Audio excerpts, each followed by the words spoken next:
Minimum Production, Maximum Expression. Silence, ça tourne. Action.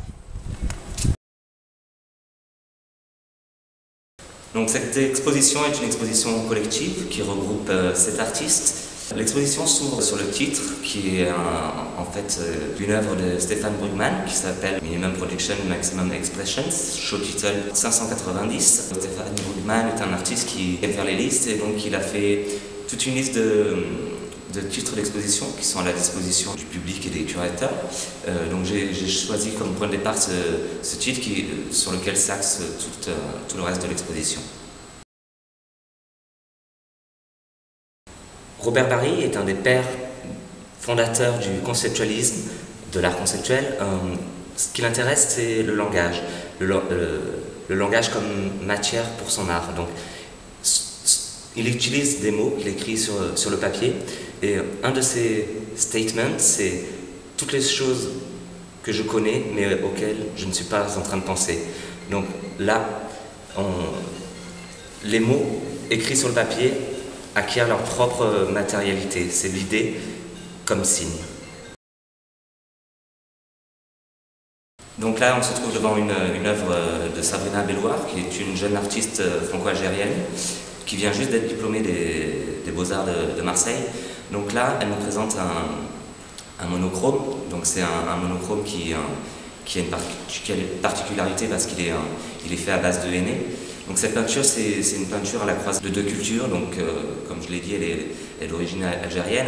Elle est née en Algérie, mais elle vit en France et elle a fait ses études aux Beaux-Arts de Marseille. Donc c'est une peinture qui nous parle de toute l'histoire du monochrome qui traverse la peinture contemporaine et occidentale depuis plus d'un siècle, et en même temps avec ce matériau qui est éminemment culturel pour elle et qui revendique beaucoup de souvenirs de sa culture d'origine et qui a une forte portée symbolique.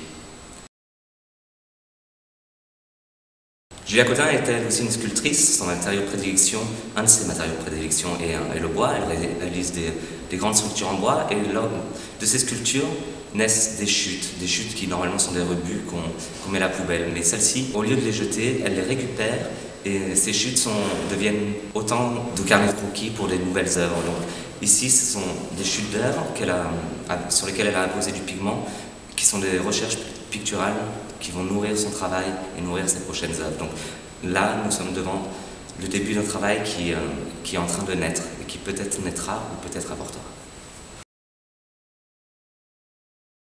Les œuvres de Mara Fortunatovic se nourrissent du complexe de la page blanche. Donc, ici, nous sommes non pas devant des œuvres murales, mais plutôt devant des sculptures accrochées au mur. L'œuvre se crée dans ce décalage, justement. Elle pousse le spectateur plus loin dans sa perception pour comprendre l'œuvre et pouvoir l'apprécier. Mara travaille sur toujours le blanc dans un contexte d'inframince, où ce sont les décalages de blanc qui vont créer les œuvres, et les ombres aussi qui sont créées font partie intégrante des œuvres. Tancred Perrault est un artiste aux multiples casquettes, car il est plasticien mais il est aussi musicien. Son parcours s'est nourri du street art, où il a fait de nombreuses œuvres dans la rue pour aboutir à un travail beaucoup plus plastique. Donc de cette expérience du street art et des bombes de peinture, il n'en a gardé que les petites gouttelettes qui se déposent de par ce médium. Et il travaille là-dessus justement, à rendre ces petites gouttelettes qui sont à la base quelque chose qui gâche le dessin. Il en fait son matériau propre. Donc ici naît toute une composition faite à partir de rebuts de peinture. Pour cette exposition, Anne-Charlotte Hiver nous propose 2 pièces, dont une assez spéciale qui est vraiment en accord avec le titre. Donc, on a un rouleau de goudron au sol qui est presque à la manière de Duchamp, un ready-made, sauf que celle-ci prend ce rouleau qui est un objet manufacturé, le déroule et lui donne une forme spécifique, mais en plus elle vient après le brûler pour lui donner un nouvel aspect qui n'est pas l'aspect que l'on peut trouver ordinairement. Cette deuxième pièce est plus en adéquation avec son travail habituel. Elle travaille le béton comme une sorte de dentelle. Donc là, ici, dans l'espace, la répétition de 6 modules flotte dans l'espace, juste attachés avec des tiges filetées presque invisibles. Donc ce qui donne une légèreté, et en même temps, le béton déforme aussi l'espace quand on tourne autour.